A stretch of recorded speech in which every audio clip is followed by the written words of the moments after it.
Okay. I always love introducing Kevin. Keep You it can short. read his bio. You can read his bio. So I'm not going to talk about all his amazing achievements in the world of human trafficking over the last few decades. But all I just really want to say about Kevin is when I first started working on this issue more than 20 years ago, there was pretty much no research around at all. And it was very hard to begin programs when there was like literally no evidence base at all for the problem that we were trying to address. Many of us didn't have the language.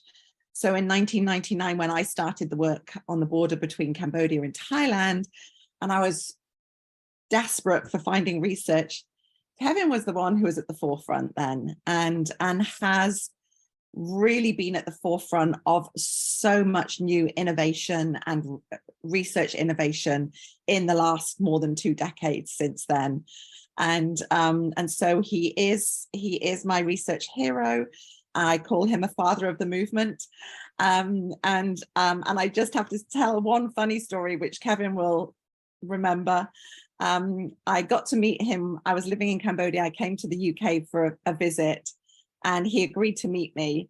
And I was slightly in awe of meeting him. And I can remember coming through the train station, and I had so much luggage, as I always do.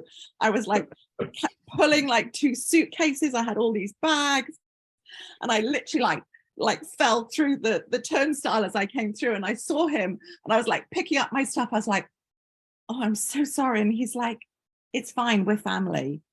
And it was just like, that is Kevin. Like, so love having him on this call today. Thank you, Kevin. Thank you, Helen. I remember you kind of hitting the floor with the bags. Yeah, that was a great entrance. You know, you know how to leave a mark. So. It has been said. Let me share my screen now,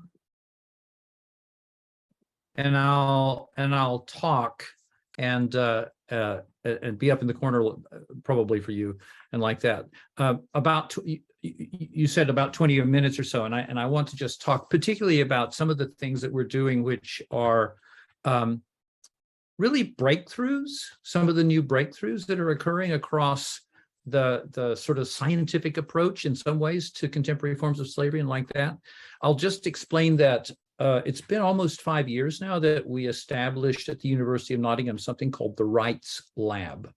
And it was all set up because of a competition set up by the university to see what the university could do that would be world #1 in any particular field. And we won that competition, and now we have just at 80 full-time researchers working on contemporary forms of slavery and human trafficking around the world in a lot of different ways that I had sometimes dreamed of and ways that I couldn't even have dreamed of previously. But it's just for a nerdy researcher like me, it's just super exciting. So you're all familiar with this picture. I won't stay here for just a moment, except to say there's been the recent number where they've taken it up to 50 million. I'm a little concerned about that number because the ILO won't let anyone see their data. And so it violates the fundamental scientific rule about transparency of data. So I'd love to see how they actually got to 50. It doesn't surprise me. We could be at 50. We've always said, this is a very tough crime to estimate around the world, as much as we've done a lot to get us there. But I want to move on to the thing that I always say when I'm speaking to general audiences, is notice that here's the density of slavery around the world, but notice as well that there are no blank countries. There are no countries that don't show any type of human trafficking. And I remember years ago, I used to say, except Iceland. And then I said that in a public talk, and someone put their hand up and said, I'm actually from Iceland. I'm in the Icelandic parliament, and we got it too. So I realized, oh, no, it truly is everywhere. But let me move to some of these breakthroughs about how we are beginning to see find and address slavery and trafficking in new ways. One is that we have a whole team within the lab who are Earth observation experts, and we have access to lots of satellites, and we have access to a lot of satellite images that go back, some of them even as deeply as 20, 30 years, which is, I'll tell you why that's important in a moment. But one of the things that we've now worked through is the idea that we think we can see about 40% of the slavery around the world from space. So fundamentally, types of enslavement that are going on in labor, which is done basically outside, not inside buildings. You can't see through the roofs of buildings, but boy, you can see brick kilns, you can see quarries, you can see fishing places and like that. So for example, one of the reasons we started that project was that years ago, when I was working on the book that Helen read in 1999, one of the places I'd also gone was to Brazil to study how slaves were being used to destroy forests and to make charcoal for the steel industry. Now, here's a picture of one of those enslaved people that was loading charcoal into the back of a truck, and this picture was taken from the back of the truck. But if you look behind, you can see those funny mud furnaces. They're the places where they would cook the wood down into charcoal. I remember being there, actually up in the woods, spying with binoculars on all of this and looking at it and thinking, you could see this from space, even though Google Earth didn't exist in 1996, right? But I thought you'd be able to see this from space. And when Google Earth finally came along, I found this, which was a picture of one of those camps where the people were enslaved, and you can see the little bumps. You can see, which are those little ovens. You can see the smoke coming off them. You can see how the forest to the right of the screen is totally cut, and to the left it's yet to be cut. When I was able to show pictures like this later to these Earth observation scientists, they got very excited about it, because they said, there are very few things that we can do with human beings from space, but this is certainly one. So for example, now they've been using very high level work to say, look, we can measure deforestation. So step one, you can measure deforestation. Step two, you can begin to link that with slavery data. And so this, in fact, is a prediction graphical model of one of our staff showing in the red bits where there are known situations of enslavement coming out of Brazilian police and other records, so that you end up being able to see something like this, which is, this isn't not all of Brazil, this is just the Amazon, this is Amazonia. So you can see the Amazon up at the top is that sort of purpley river, as that's the Amazon. And then let me explain that the green parts of this map are the parts of the Amazonian forest which are protected and which should never be cut. I mean, this is absolutely protected space. The yellow parts of the map are the parts that used to be green. In other words, the yellow parts of this map are the parts of the Amazonian forest which have been under total protection, never to be cut, and have been cut. And then the pinky color at the bottom are areas that were not protected, right? But what you can see is how over time, you can just watch the movement of the cutting into the Amazonian forest. And then we overlaid on that the geographical data of both slavery cases from the records and murders.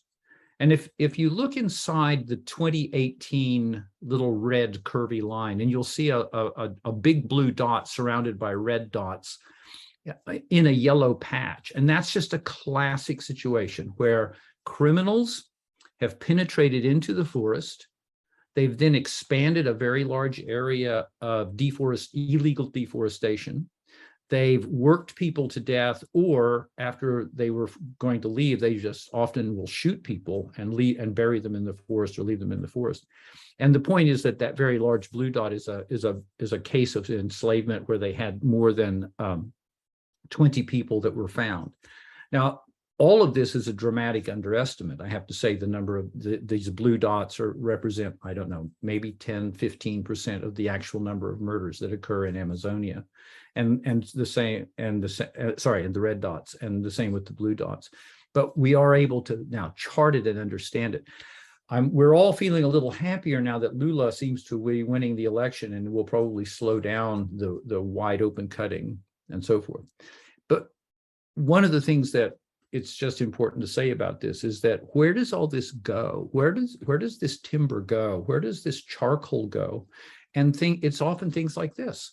One of the major exports of Brazil are car parts and plumbing fixtures, and they're made from that low, sort of the lower level quality of steel that's made with using charcoal in the smelting process. It's kind of crazy because the idea, in the United States, we built a steel industry that was based on coal and coke, which you use to mix with ore to turn iron into steel. But they don't have that same coal and coke minerals in Brazil. So they literally use charcoal by cutting down forest. But it's sort of the idea that we're going to cut down the Amazon so we can have new plumbing fixtures, which we can get from somewhere else, is especially egregious and kind of mind-boggling and so forth. If we then go, well, what did I just, okay. I'm going to jump all the way to the other side of the planet and go to the Sundarbans UNESCO World Heritage Site at the bottom of Bangladesh and India. So the darker green here in the picture is the Sundarbans Protected World Heritage Site. So it's a UNESCO World Heritage Site. It's protected for a lot of reasons. It's an enormous mangrove forest. And one of the reasons why it's also, even though it's this fairly small area, you can see there's big Bangladesh on one side, India on the other. This is a fairly small area, but it is the largest carbon sink in all of Asia. So it's a bit like the Amazon of Asia, except it's much smaller. But how can it do that? Because mangroves are something like 400 to 500% more efficient at removing carbon from the air than regular deciduous trees. It has to do with the way that they flush it into the sea as a kind of calcified chemical, right? But here's the thing: one of the areas that I went to spend and where I did research for a much more recent book, which I'm sure Helen's read it twice already, but which is called Blood and Earth, but it's all about the deep relationship between slavery and environmental destruction, and how slavery is actually being used in ways which are incredibly environmentally destructive in ways that I'm going to illustrate more in a moment. But it was actually one of those pictures that I found on Google Earth that got the satellite folk excited when I first talked to them about this, because I gave them some pictures like this. On the right side of this picture from space, you can see the mangrove forest. You can see part of the Sundarbans UNESCO World Heritage Site. On the left side, you can see there's something going on there, and it's obviously not a UNESCO World Heritage Site, totally protected, pristine jungle anymore. It's something else. Now, it looks a bit like buildings, I appreciate, but it's not buildings. It is, in fact, drying racks where children are enslaved to basically cut and skin and slice up fish and then hang them up for drying. And you can see the size of this place. You can see these children in the front who are cutting and slicing and hanging up these fish to dry. But if you look as it stretches away and away behind them, and then you can even see some much higher racks which have been built up to go up into more wind and more air and get that to use for the drying. So much so that a good friend of mine, who's a very courageous Bangladeshi photographer, was able to get this shot of a slave driver beating children to get them to climb and dry the fish much more quickly on one of these very high extended drying racks. Now, again, what on earth is going on here, and how is it that we can have this kind of destruction in what is supposed to be one of those pristine places on the world that that shouldn't be touched at all. I had the amazing opportunity to talk to 5 boys who had escaped from one of these camps the day after they escaped. They had actually hidden under fish on a boat as it went upriver and then climbed out, and I got with them that next day. One of the things that they said I asked them was about, what was your lives like? What health problems did you have, and so forth. And they all said that the number one problem they had was what they just called diarrhea. That because of fish guts and bad food and all these other bad water, they were all suffering from diarrhea, and they all knew that some children had died of what they called diarrhea.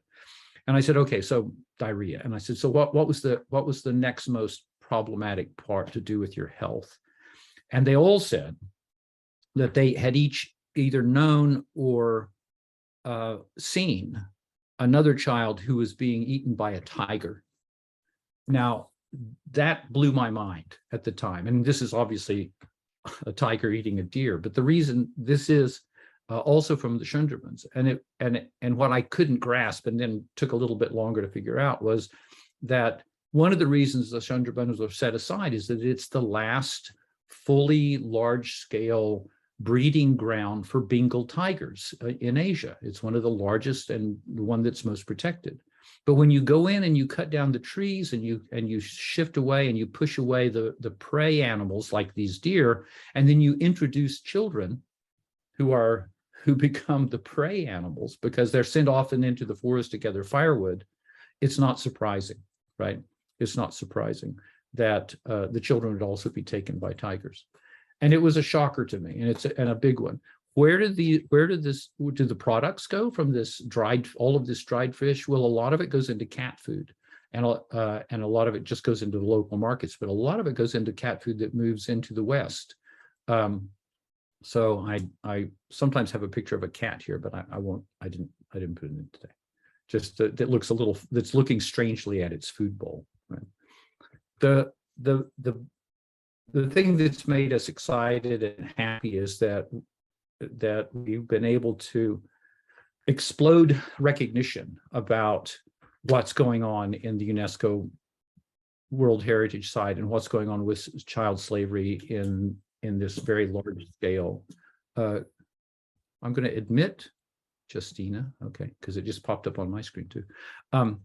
And we were able to use this to push things in South Asia, push things with the Bangladeshi government, push things along as much as we can. Have we had a lot of impact? No, because I have to tell you the fish and shrimp production and shrimp harvesting mafia are extremely strong in Bangladesh, and they make millions and millions off of the export of billions of dollars worth of shrimp to Europe and North America every year. So it's a slow climb there, and we work closely with the Bangladeshis who are on the right side, but it's a tough one because it's also about trying to interdict in some way and challenge something that people can't have a hard time seeing, like looking at cat food and understanding that it's coming from a protected ecological site, which is also leading to the deaths of small children and so forth. I want to go on and talk a little bit about one more bit where we're bringing in things that I couldn't even understand when I got started in this space, which is about machine learning. I think one of the ways that we opened this was to use crowdsourcing, and we asked people around the world to, and a lot of them were university students, to help us identify brick kilns in South Asia. Why? In large part because everyone knows about slavery and brick kilns. What no one knew until very recently was actually where all the kilns are and how many are there across South Asia. There were questions. People would say, well, how big is this problem? And people would say, oh, there's 100,000. No, there's 10,000. No, there's 12. And then they would say, but are you counting the big ones or the little? I mean, it was just all chaotic, and there was no clear picture of it. So we instituted something that you could do online, where basically you could learn to identify brick kilns from satellite photos. And you can see these classic ovals, which make up these traditional brick kilns. With often there's a line, which is a shadow, which is of the chimney, which you can see there as well. That you can learn to figure out, and you could click and figure out. But what the people who were learning to do this as part of the crowdsourcing, as hundreds of young people mostly did this exercise. What they didn't understand was that behind it was one of our most powerful computers, which was learning from every participant's clicking about how to best find and see a brick kiln from space. So that new scientists, they said the volunteers were teaching AI to spot slavery from satellite images. Artificial intelligence doesn't actually exist yet, but we do have something called machine learning, and certainly the machine learned to spot slavery sites. And when it finally said, "Okay, I think I've got it," then they just turned the machine loose on the problem, and within it took about 3.5 days of computing time on a big computer, but it came back and it said, yes, we have 54,396 brick kilns across Pakistan, India, Nepal, and into Bangladesh. And here are the locations of all of them, right? So every one of those dots is a GPS locator as well. Now, again, we offered all of this to the governments of those countries. A number of NGOs and some state governments or province governments have taken our list of GPS coordinates and have started working through them. And some smaller NGOs have taken our lists of GPS coordinates for their area and have started working through them so that they can go from point to point to point, inspection, deliberation, intervention as necessary in terms of enslavement in the brick kilns. Because we've all heard about enslavement in the brick kilns and how horrific that can be. So it's a slow process. You know, it's interesting that we could do this in a matter of weeks, and yet it could take many years unless there's some changes in government or governmental policy to push these things along, or some super trillionaire with some of these billionaires would stop messing and get busy and invest where good things could actually happen. But I'll just point out that this was yesterday, just a picture from yesterday that someone sent me at the COP27 in Cairo.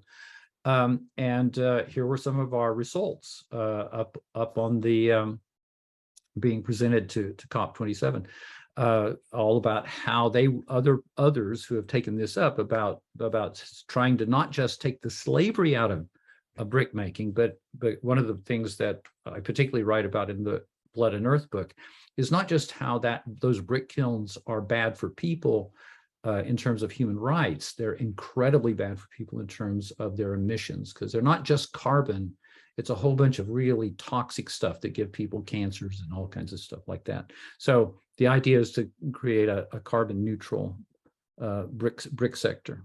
Now, I'm going to wrap up just to touch on one of the key takeaways from this work that we've been doing across the planet and trying to understand how tightly slavery and human trafficking is really connected to climate change and environmental destruction. So I'll point out to you that if we said slavery and trafficking was a country, right? If we took the 40 to 50 million people and you said, okay, here's a country, how big is it? It's about the size of Algeria, in fact, in terms of the number of people, 40 to 50 million. California is about 40 something million. What about the GDP? Well, the UN estimates it to be a certain number. And if you look at that number of $150 billion a year turnover, and you call that the GDP of the country I'm calling slavery and trafficking, well, it's actually the GDP of Bulgaria. It's the GDP of Arkansas, right? which I have to say blew my mind as somebody who grew up in Oklahoma. It's like, where did the Arkies get 150 billion a year? But okay, I don't understand that anymore. But apparently that's the case. Same with Kansas, has a GDP of 150 billion a year. But the point is that if slavery and trafficking were a country, it would be a smallish and very poor country. It would be a small, poor country. But it's the third largest carbon emitter. That little country called slavery and trafficking is the third largest emitter of carbon on the planet after China and the United States. And this is the key thing that I think we're still trying to think through and figure out and explain to people how crucial dealing with slavery and trafficking is, not just in terms of the human cost, but the extended human cost that comes with the use of enslaved workers and trafficked people to destroy the environment and to make this type of level of just of carbon emissions. This is just carbon emissions, and of course there's a lot more that we could do. This is a very nice little one of our colleagues who works on carbon in particular made this for me, and you can see that it's not just it also includes which types of carbon and so forth, but you can see the very tall bars for China and the United States. Then you can see modern slavery is what he's called it, and how it's larger than Russia or India or Japan or Germany or Canada or the United Kingdom, right? It would be something that if we were able to, and this is the other part that makes me a little crazy, is the fact that since it's fundamentally illegal in every country around the planet, if we could literally step in and do what needs to be done to break this crime, we would see this radical diminution of something like 2.5 million tons of carbon not emitted into the air coming out of slave and human trafficking labor, which could be enough to slow the rise in carbon in the atmosphere and stall it for a while, or even perhaps move it slightly backwards and calm it down, the very thing that we're most worried about now. And then, of course, there's one other part to it, is that we've also done a lot of projective economics on this and said, if we took the people that in Brazil or in Bangladesh or other places, and we said, what if we were able to have the funds to take the people who had come out of slavery in those situations, who have been destroying forests and creating carbon emission and creating this kind of, and we could pay them to replant. We could actually sell. If you replant forests, you actually can sell carbon credits on a global carbon credit market. We estimate there's about $27.9 billion worth of carbon credits to be sold if we were able to put people back to work. If they wanted to work, obviously, you can't make them go, say you used to be enslaved here cutting down the trees. Now, how about planting some of them? If they want to, or anyone wants, so you could end up selling that kind of level of carbon credits over time. Carbon credits are sometimes controversial for other reasons, but they wouldn't necessarily be in this situation as long as the replanting was ecologically correct and not just a monoculture of plants the way they might do it in Great Britain. Our estimations about what it could cost to do something very dramatic to reduce the amount of slavery and trafficking in the world put us up into the tens of billions of dollars, and carbon credits could possibly meet a significant part of that. And it's already happening. There's some of this going on in Brazil right now. These are Brazilian chaps replanting forests that they were forced, while caught up in slavery, to cut and to destroy. And that's an exciting thing that I think opens the door, but it's still seen out there as a fringe activity, and it's one that people are used to thinking carefully about small zones of exploitation and pain and suffering, and which is right. But it's also important sometimes to think very broadly about this is a global problem. It might have some solutions which are nearly global in effect. Okay, that's it. That's for me. Thanks.